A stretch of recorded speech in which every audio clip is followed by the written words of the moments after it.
Passe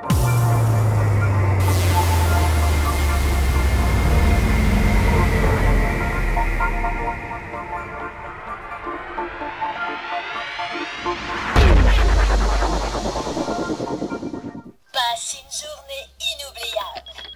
Joyeux anniversaire. Voilà le type de gadget électronique qu'on peut trouver dans une carte d'anniversaire à 2 €. Et si je vous en parle, c'est parce que c'est l'exemple le plus simple que j'ai trouvé pour illustrer l'usage d'un chip on board, qui est une puce sur circuit. Alors bien entendu, il existe des milliers d'autres exemples, surtout dans les jouets et les produits électroniques bon marché qui sont fabriqués à des quantités industrielles.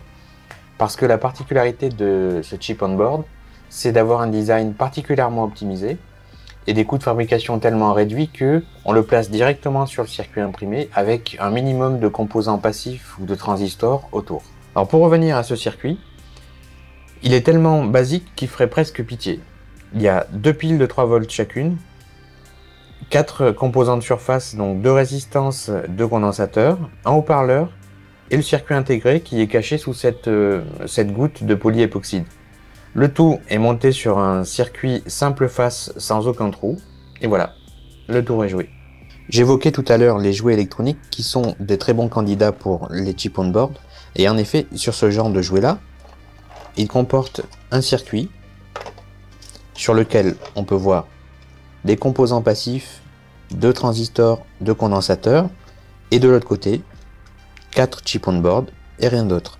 Et un dernier exemple qui est un jeu d'échecs emprunté de ma collection que j'ai déjà ouvert pour que ça aille plus vite. Donc on voit le circuit imprimé simple face avec quelques condensateurs et résistances. Et de l'autre côté, le microcontrôleur qui est le chip on board et vous voyez aucun autre composant. Donc auparavant on va regarder en gros plan la surface du circuit. Et ensuite je vais tâcher de retirer l'époxy sans endommager la puce qui est dessous, pour qu'on puisse s'y attarder un petit peu. Voici donc à quoi ça ressemble vu de près, et vous remarquerez qu'il manque la puce de silicium car j'ai fait cette prise de vue après l'avoir extraite de l'époxy. Les 4 composants passifs sont placés entre les piles et les bornes d'alimentation de la puce. Il n'y a rien entre elle et le haut-parleur, ce qui sous-entend qu'elle gère seule la liaison avec lui. Pour retirer le polyépoxyde, j'utilise ma station à air chaud à une température de 320 degrés afin de la ramollir pour la déstructurer. Et je me sers alors d'un scalpel pour découper la portion qui retient la puce.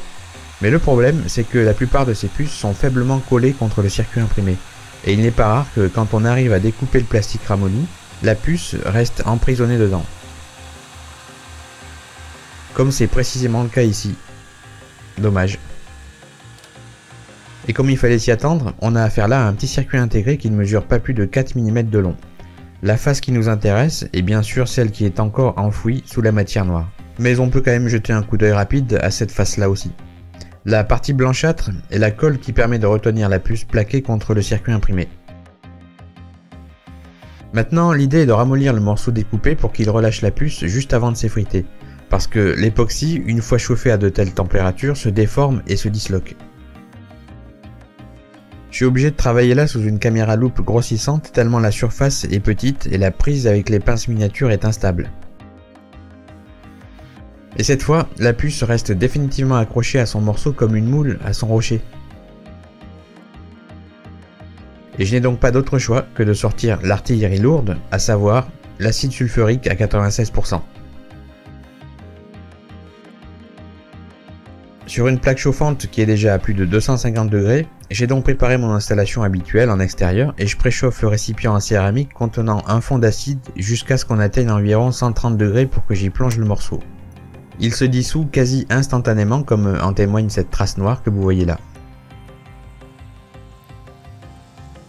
La température de l'acide flirte avec les 200 degrés, c'est peut-être un peu trop, alors que celle de la plaque est presque au double. Et je précise qu'il fait 3 degrés à l'extérieur aujourd'hui. Et au bout du compte, après avoir retiré l'acide du récipient, je peux récupérer la puce de silicium et lui donner un premier bain d'acétone et terminer ensuite par un bain aux ultrasons dans de l'eau déminéralisée. Voilà, on va pouvoir maintenant observer la surface de ce circuit intégré. Et vous remarquerez qu'elle comporte toujours des traces de résidus, sans doute dues à une température excessive de l'acide sulfurique. L'ensemble des données de voix échantillonnées se trouve dans cette table qui a tout l'air d'être une mémoire NAND flash. Et de l'autre côté sont placés les circuits analogiques et numériques qui auront la charge de transformer ces données en forme d'onde à envoyer au haut-parleur.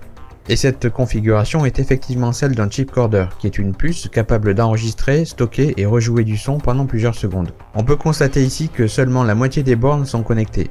Les autres ont dû être utilisés pour injecter les données dans la mémoire flash avant l'assemblage. On commence l'observation depuis ces plots pour s'attarder quelques secondes sur la connectique qui les entoure et qui en principe joue aussi le rôle de résistance grâce à ce design en griffe. Bon, bien entendu, il n'y a aucun datasheet sur ce type de circuit, donc l'interprétation que je fais de ce que je vois manquera forcément de précision. On poursuit en remontant le long des connecteurs dont 5 d'entre eux ne sont pas reliés vers l'extérieur. Et on atterrit sur ce qui ressemble au module d'alimentation et qui est d'ailleurs disposé juste au-dessous des broches par lequel arrive le courant. Ah, je reconnais là un design d'oscillateur qui doit générer l'horloge interne et l'horloge de sampling. Ce bloc-là à droite, que l'on pourrait confondre avec de la mémoire, est plutôt un filtre actif d'anticrénelage qui précède l'encodage ou le décodage des formes d'ondes.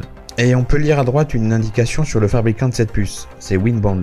Toute la circuiterie verticale que vous voyez défiler relie le réseau de transistors dans une couche inférieure, et on distingue en fin de course quelques condensateurs. Et ceci est la mémoire non volatile, qui a en effet la structure typique d'une mémoire NAND à faible densité d'intégration. À n'en pas douter, c'est la partie la plus blindée en transistors.